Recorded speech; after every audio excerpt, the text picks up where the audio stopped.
Hello again, welcome back to Karl's Online Art School's tuition. In the last few videos we've been looking at how to draw cartoon characters, and you've learned some techniques on how to prepare and proportion scale your drawings correctly, how to get them right before you start committing to lines.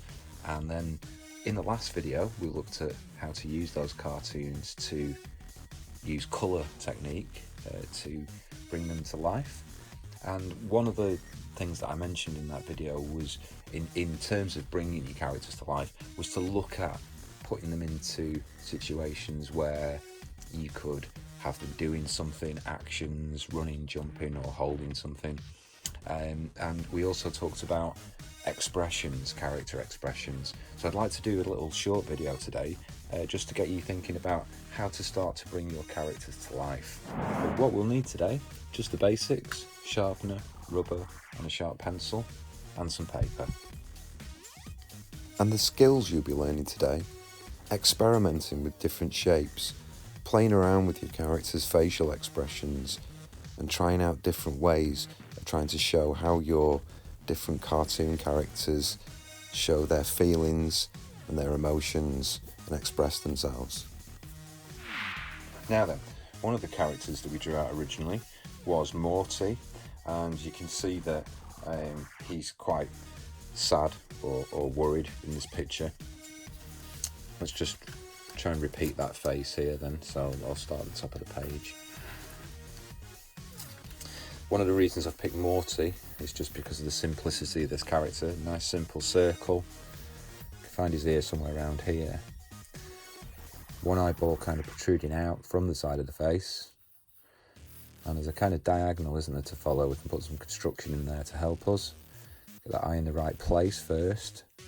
Little nose, sad mouth, his little eyebrows, and his amazing hairdo. Okay. And once we're happy with our drawing, as you know, I'm going to try harder to get things right.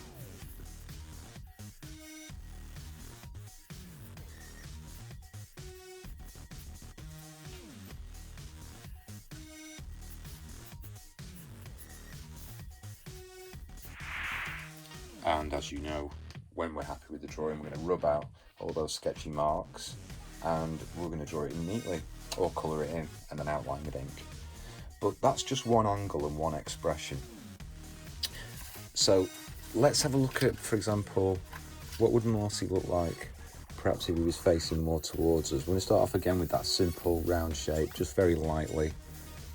Try and find his eyes. Usually one big mistake that's made, his eyes are put up here in the forehead. So do try and bring the eyes down to about central in the face. The nose, and his ears.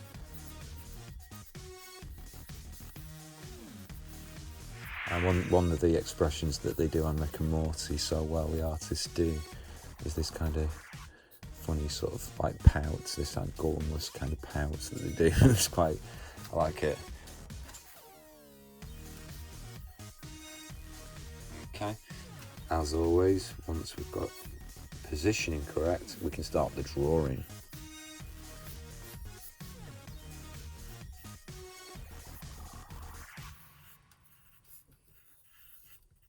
So we're happy. Let's try another one.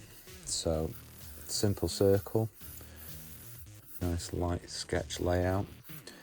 And wouldn't it be nice perhaps to see, let's see if we can do Morty with a bit of a smile on his face, a happy Morty for a change. Those eyes in the right place, nose, let's give him a smile this time.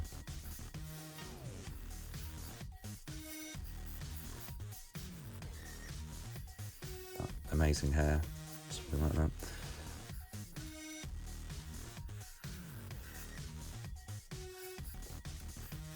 Different curve for the eyebrows, curving under for this concern, for this worry, and curving this way for a happier mood. Maybe if we put the pupils over here, so we could be looking to probably not Rick.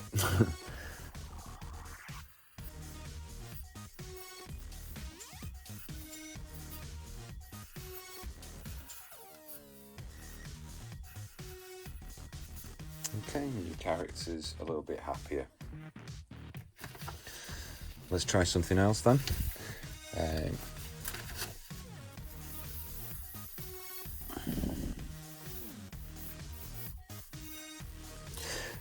So what about, I'm going to do this facing the other way actually. So eyes about here, we've got a nose, and I'm going to do a bit of anger or shouting this time. So we're going to have an open mouth shape. Let's get his hair in.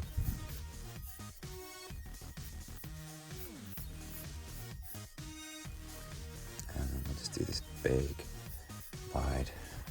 You can really play around with those shapes. You take them out.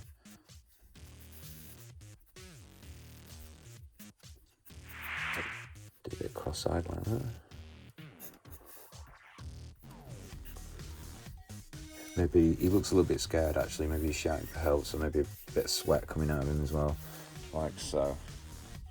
And then make sure this is right.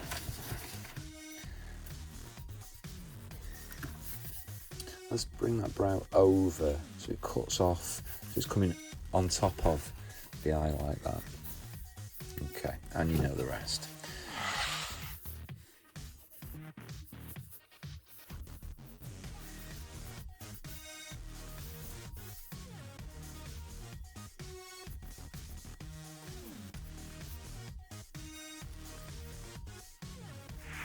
So this one, I'm going to do like a really frustrated Morty.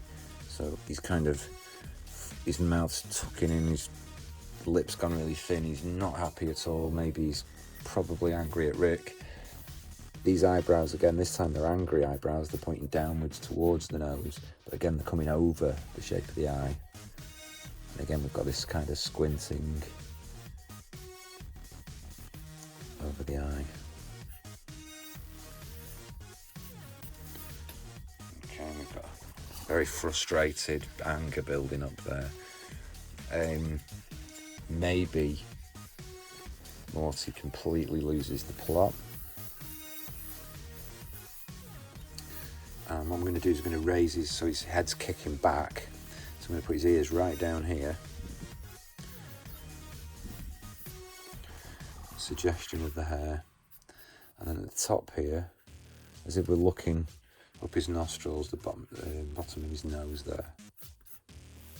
And what we're going to do with this face now is just virtually cover it in this wide open mouth.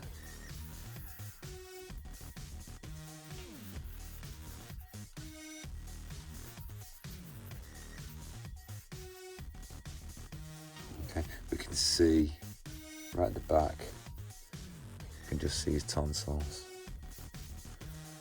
And in front of that, looks like that little tongue coming in like that.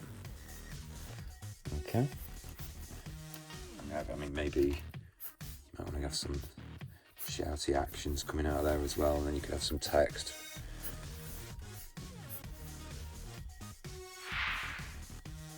So, play around with different emotions, different shapes.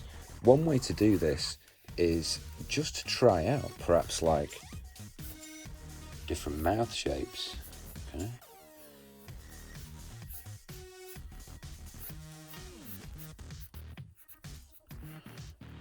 Let's do an angry one. You know, so you play around with shapes for different expressions, and certainly I've mentioned this before, the mirror can help you out so much in this. You're not obviously looking to copy your face, but just looking for hints as to how the face changes when you pull different expressions, when you look angry, when you look confused, when you look frustrated, when you look happy. You know, so try these things out, little desk mirror in front of you, and look at the way it affects your eyebrows, you know, which way they're going, and your eye shape and things like that, and have a play around. And here we have the end result. This might be just what you're aiming for. So you've got your drawing right, and you've outlined it, inked it, and rubbed out all those pencil marks to leave a nice sheet, a nice collection there. Now you could do this with characters you were developing yourself. Say for example you want to do a cartoon strip and you want to be prepared for different scenes that your character is going to include in, or maybe you're doing a storyboard or something like that. It's a really good idea to keep file folders on your characters. Notice on this top line I've just used a black felt tip, so there's no variation in the line at all. These ones here at the bottom, you can see I've added a few more faces. I've used a combination here with these, so there's a wider outline on the outside using the felt tip, but initially I outlined them with a finer pen, a fine liner, and then from there I've been able to blend lines, and you can get a nice effect with the different combination of thick and thin lines. It's also a good way of showing what's in front and what's behind. So for example the top left here with the sweat coming off the panicking Morty, and you can see that his nose is clearly in front of that eye. That works the opposite way with things like the sweat, and you can see on the right here the call out where he's shouting. Although that's in front and I have left some gaps with the outline, the call out itself, because it's more of an action than actually sort of like the solid character, so that has remained like a thin line.